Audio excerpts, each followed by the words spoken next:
Woohoo! It's Halloween again. And you know what that means, right? Well, Domino's Halloween list. All the kids this time around just want candy and crack. But I say no, you're getting cheese. Oh, no worries. It's aged fine. Some 20-something years or so.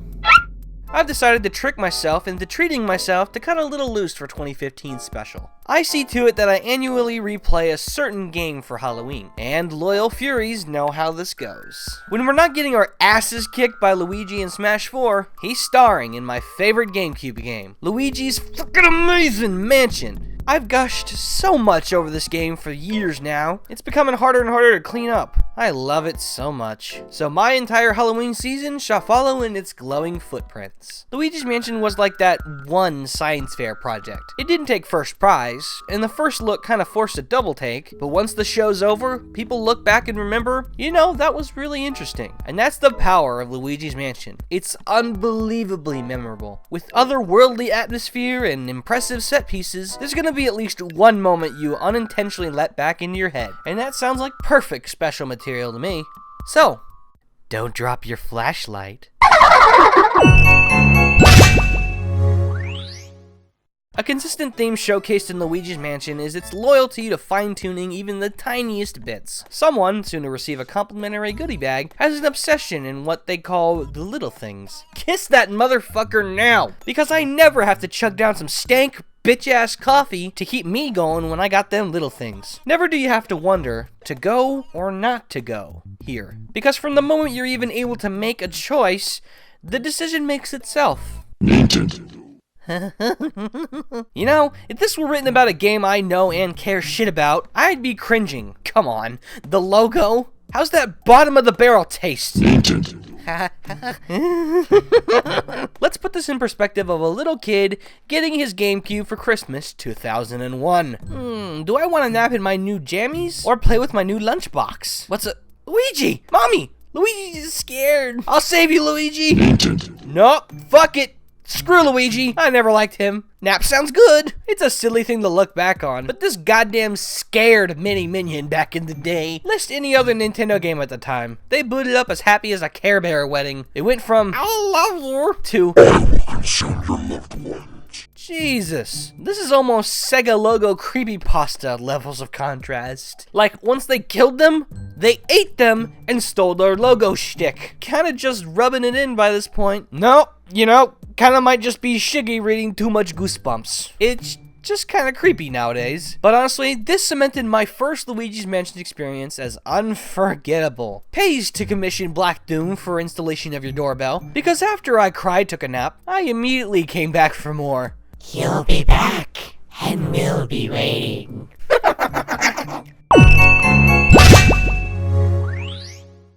You ever notice that whenever you go to recollect memories on, well, anything, moments of frustration are often the uncontested first to run through that pretty tape? I don't know, that always seems to happen with plenty of people. Like one day, you met a guy at a crosswalk. You talked a bit. He's got the coolest goddamn Nikes you've ever done saw, but he also bumped your hot-ass cup of joe all over the clean shirt. Then a few years pass. Odds are, you're gonna remember him as the asshole that ruined your favorite shirt, as opposed to, damn, I loved that guy's shoes. And in this case, 3 guys ruined my shirt. Hey, for the love to be genuine, you gotta have those hard times. And the Clockwork soldiers are most certainly the hardest enemies in the mansion. Even before the battle, they strike me as odd. Not only do they remind me of the mailman from that Santa Claus TV special, but they're the only ghosts to both have legs and actually don't vanish when you look at them.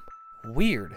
But these dead toys ironically aren't here to play. Examining the clocks drives them to madness, and they charge forward like Braveheart Goombas. Sorta like the twins, they're fought as a group. The difference being they actually shoot you with their pop guns. Kids toy, my ass. Since they have ranged attacks, move kinda fast, and are a trio, good luck getting a gold rank on these playthings. Getting any of them in one suction is nigh impossible due to their strength in numbers and strong pull. So you're pretty much required to take them on in the hidden mansion, and risk taking twice the damage in order to rank well enough and get a big pearl. Though, as a kid, I didn't even know what that shit meant. I just remember dying to them. A lot. And most Porticos don't even prove that much of a challenge anyway.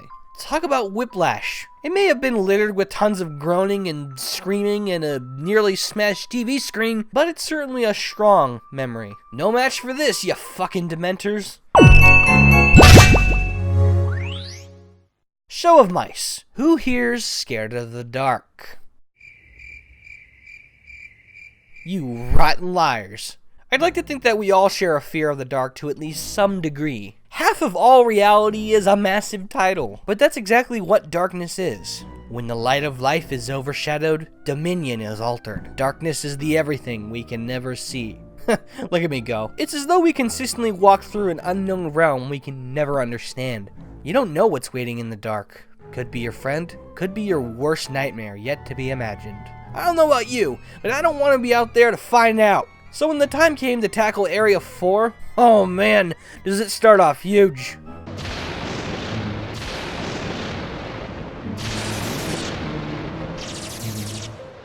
Yes, Area 4 begins with the blackout.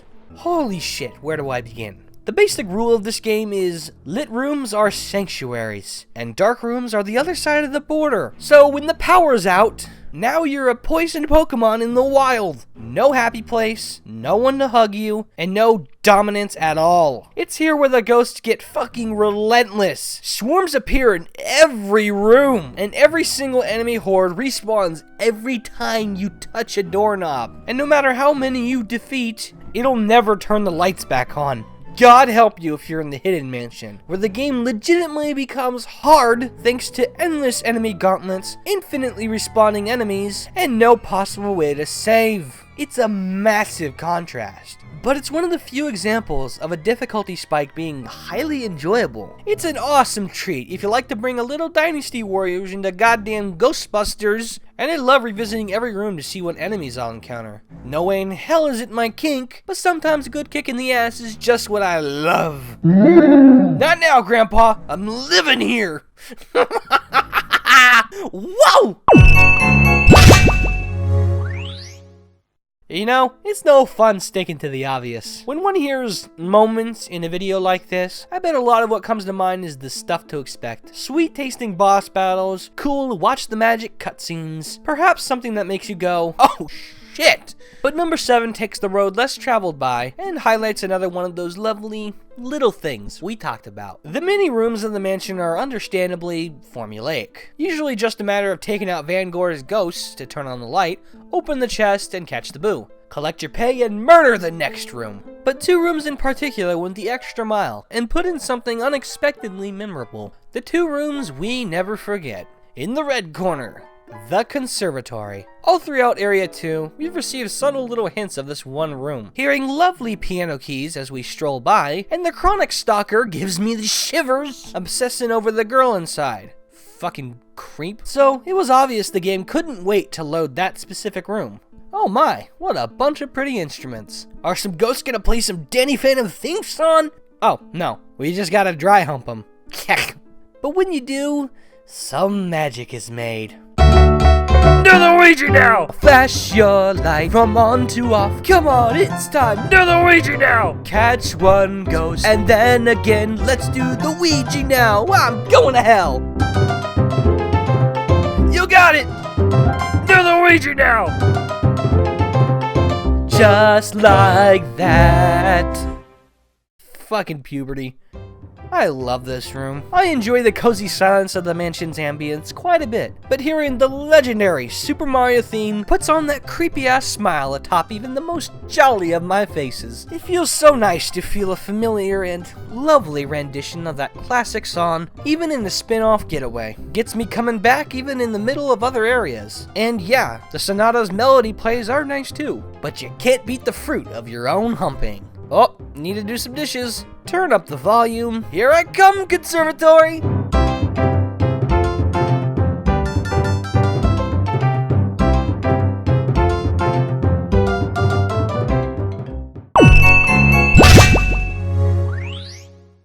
One thing that always draws me to horror based in media, especially in movies, is the distinctive style it tends to waft in. Not in the way of, turn the lights back on, but the badass territory it's allowed to delve into, using things like the supernatural in creative context, or simply to make something cool. In that aspect, Luigi's Mansion is based in the horror genre. Okay, duh, it obviously tries to scare kids, but it never abandons that freelance sense of style and creative dignity. Sometimes you enter a scene you're supposed to go, ah! At, but instead go, that was awesome! And one such thing was the boss of Area 2.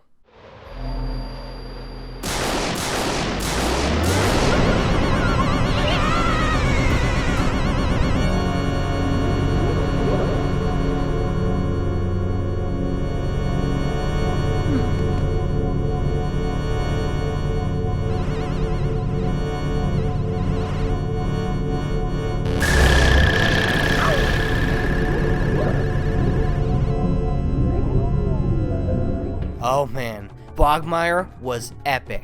An ambiguous, non-human specter that reigns over the graveyard, like a scarecrow of the underworld. This unusual portrait ghost always gave off the greatest first impression, rising from an unidentified gravestone as it's struck by lightning. I'd call him Swagmire, but he's too good for that dumbass word. This creep's intro on its own was enough to secure a spot on here. He's just too damn interesting to forget. Every other portrait ghost had some kind of human-like trait. Either they looked the part, had a personality, or, you know, talked. Bogmire has literally none of those traits. He doesn't talk, he's devoid of a personality, you can't scan him, and even the game's confused at just what he is. Allegedly a product of the mansion's fear and despair. And that all sounds badass and concrete enough, but what does that mean? The mansion was reportedly created by the Boos a single night before Luigi even arrived. Does Bogmire symbolize King Boo's fear of the poltergeist? Or from Luigi's utter despair of losing his brother forever? And if it's the product of the mansion, why doesn't Egad notice something odd in a ghost portrait he's clearly never owned? Holy shit, my head hurts. Bogmire has proven to be one of the most jarring things ever put in this game. Everything about him is effective, and by all goddamn means interesting. He's just that one moment that makes a lot of people wonder. Yep, I made that joke. It may not make any sense to some of you, but zero fucks given. In a way, you could say Luigi's Mansion satirizes the easy bake Mario plotlines by changing up the recipe a bit. Just add water, and Meowses goes from, shit, gotta fetch the bitch again, to, oh damn, Mario's been kidnapped? I'm coming, big brother! It's a one-time rewrite, but Jesus H. Buckwheat.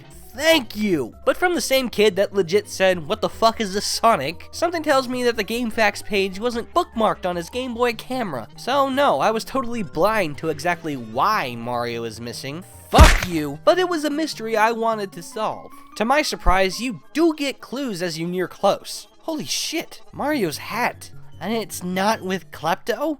Something's really wrong here. Whoa, we can go outside. Hope the story's good. Wait. Mario? Mario! I'm coming, bro! What the hell? Whoa. Whoa, fancy. Looks important. Hang on. No. No! Mario! That motherfucker! Oh man, I remember this moment like a jerk at middle school. I was feeling a sour mixture of emotions when I reached this part. The fancy set piece in particular mystified me. The long-awaited view of Mario allowed relief to flow in, but the fucking lion head turning the so close into the so far frustrated Minion. Bad kitty. Bad kitty! Final mention to Luigi's display of shock. It was the strongest push I could get to keep going and conquer this place. It was also tantalizing for me, even after I carried on. I saw Mario. I know where he is. But the question was, how far? It was all genuinely intense. And there's always a shiver down my spine whenever I revisit. Now that's power. Tell me about it.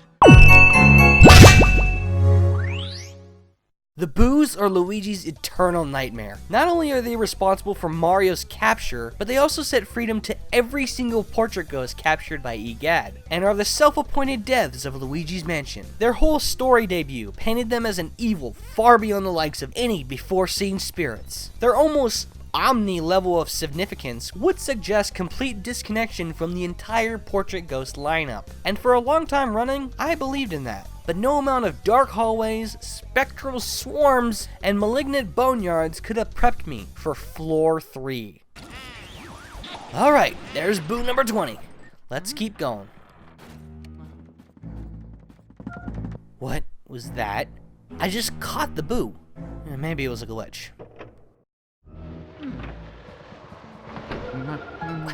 How?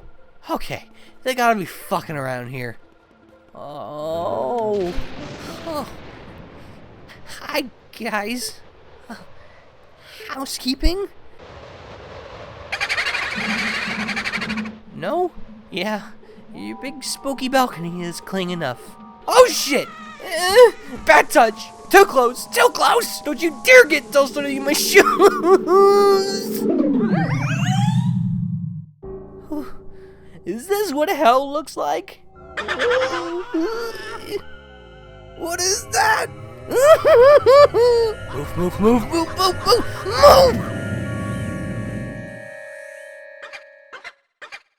My God, look at that bastard. The entire Boolossus scene is burned into my mind. Such an imposing display of a boss's power. From the mysterious radar overload, to the tasteful and eerie setting. Even as the big bad player 2 himself, I always feel tiny at this point in the game. Besides the obvious, it paints a firm portrait of our Boo enemies, cementing the climax of Area 3 as a Boolossal wake-up call. And it's all a badass way of shit getting real. This is what truly makes Area 3 my favorite.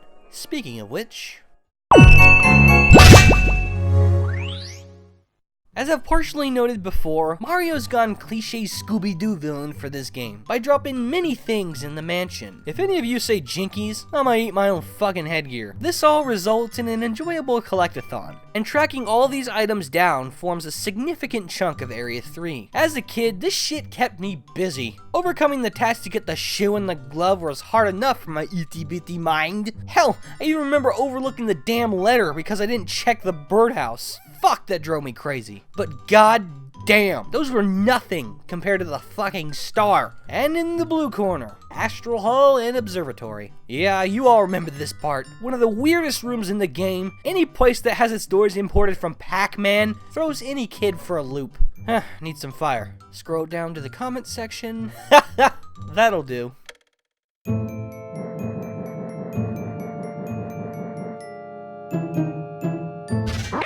Oh shit! One sec. Alright, you mama mistros. What kind of voodoo you got next? Ooh, nice stuff. We gonna fight Gulaleo or something? Oh, this looks cool. Whoa. Mario Galaxy 3 confirmed or what? It's back! Oh wait, forgot to move the overlay. Whew.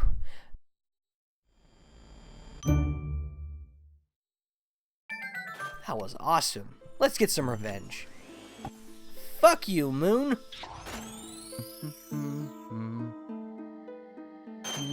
Oh no. I didn't mean it! I swear! Huh?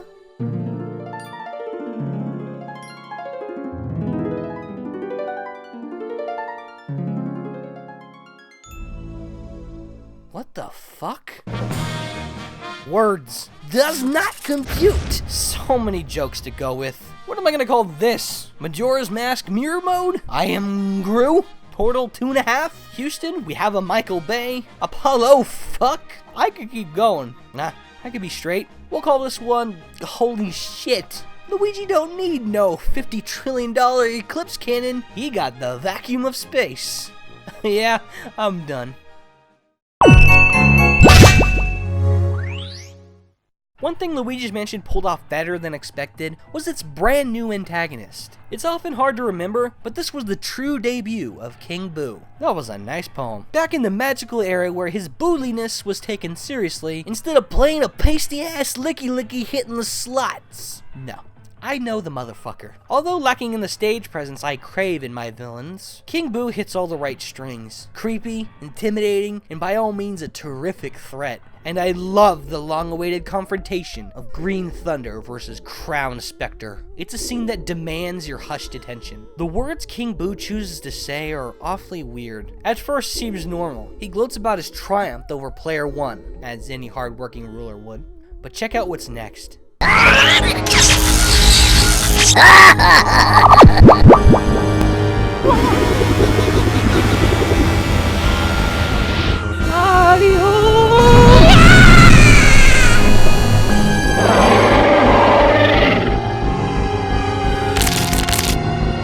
God damn, Luigi is screwed. Despite being deathly afraid of Egad's poltergust, King Boo puts his non-existent foot the fuck down, holding his distant ground right in Luigi's face, making sure he hears, "I'm not afraid of you." Considering Luigi's been virtually killing his people and holds the means to stop him, it's a shock he's so damn hardened. The fact that his own demise is within reach, and he chooses to defend his pride, his people, and fights his greatest enemy, makes him a true king. King Boo's final stand gets me pumped every time. Cements King Boo as my third favorite Mario villain. This would have been number 1, if not for the beauty that happens next.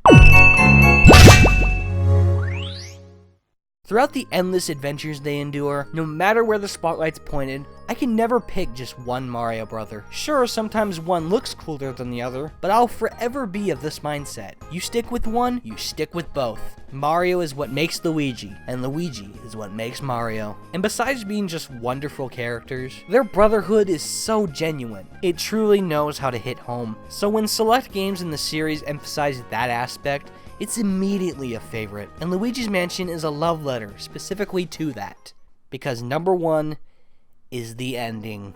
Oh my god, I love this moment so much. After such a meaty adventure, conquering fears and building character, Luigi finally makes it, and the payoff is excellent. My voice isn't enough. Please, see for yourself.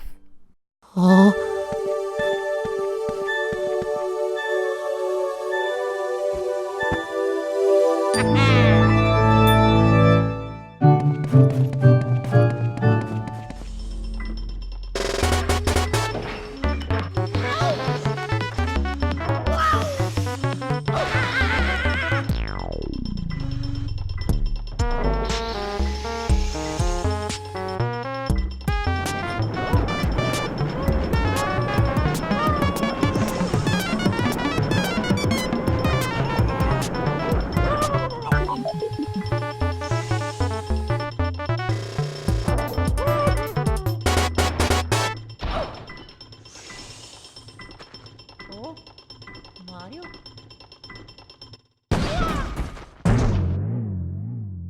Mamma mia. Oh, oh,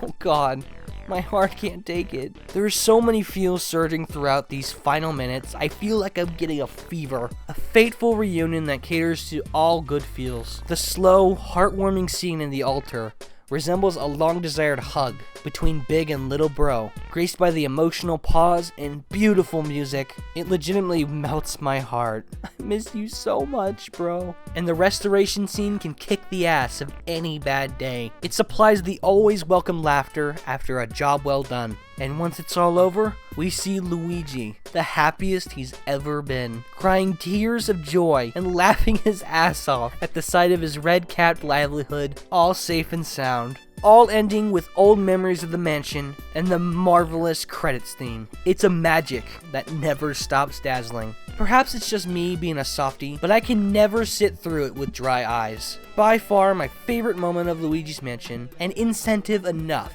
to revisit it endlessly. This is being Fawful's Minion. Happy Halloween, everyone.